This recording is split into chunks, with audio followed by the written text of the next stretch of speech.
నిన్న నేను హైదరాబాద్ వస్తున్నాను. నిన్న నేను మా ఫామ్ నుంచి బయలుదేరి వస్తుంటే ఒక 10 చోట్ల ప్రామిస్ చెప్తాను.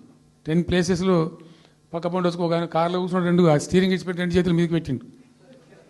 బాస్ మళ్ళీ మనం జల్దీ రావాలి, మనమే వస్తున్నాము, నెక్స్ట్ మనమే అని దుంకుతున్నాడు. ఆ మోటార్ పైసలు వేసేవాళ్ళు వాడు పక్క మన డుర్రమన్న పక్క మన వచ్చి వాడు వచ్చి నెక్స్ట్ మనమే సార్ వచ్చేతను అంటారు పోతుండ్రు. హైదరాబాద్ సిటీలో అనేక ప్లేసెస్లో కనీసం ఒక 10-12 ప్లేసెస్లో అట్లా చెప్తున్నారు జనం. అది దేనికి సంకేతం? మీ మీద ప్రజలు విశ్వాసం కోల్పోతున్నారు రోజు రోజుకు, మీ చర్యల వల్ల, మీ పిచ్చి పనుల వల్ల. ఇవాళ చెప్తున్న మీడియా మిత్రులారా రాసుకోండి, 2029 ఎన్నికల్లో 2/3 మెజారిటీ మన సీట్లు ఒకవేళ 119 ఉంటే 80కి పైగా సీట్లతోని 2029లో మా ప్రభుత్వం ఏర్పాటైంది.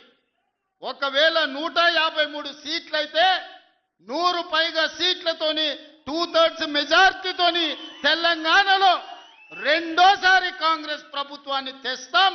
ఇది మా సవాల్. చంద్రశేఖరరావు గారు, తారక రామారావు గారు, హరీష్ రావు గారు, దయాకర్ రావు గారు, ఇట్లా చెప్పుకుంటూ పోతే వినోదరావు గారు, కుక్కట్పల్లి కృష్ణారావు గారు, రాసి పెట్టుకో. 2029లో 2/3 మెజార్టీతోని ఈ రాష్ట్రంలో కాంగ్రెస్ ప్రభుత్వాన్ని ఏర్పాటు చేస్తా. ఇదే నా సవాల్. శాతనైతే కాసుకో బిడ్డ, నీ రాజకీయం ఏందో నేను చూస్తా.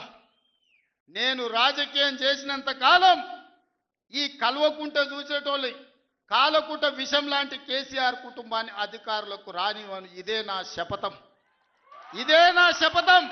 కొడంగల్ బిడ్డగా ఈ గడ్డ మీద నుంచి నేను శపథం చేస్తున్నా.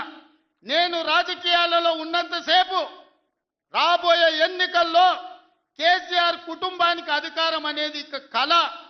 బీఆర్ఎస్ పార్టీ కేసీఆర్ చరిత్ర గతమే. మీ పార్టీకి మీకు భవిష్యత్తు లేదు.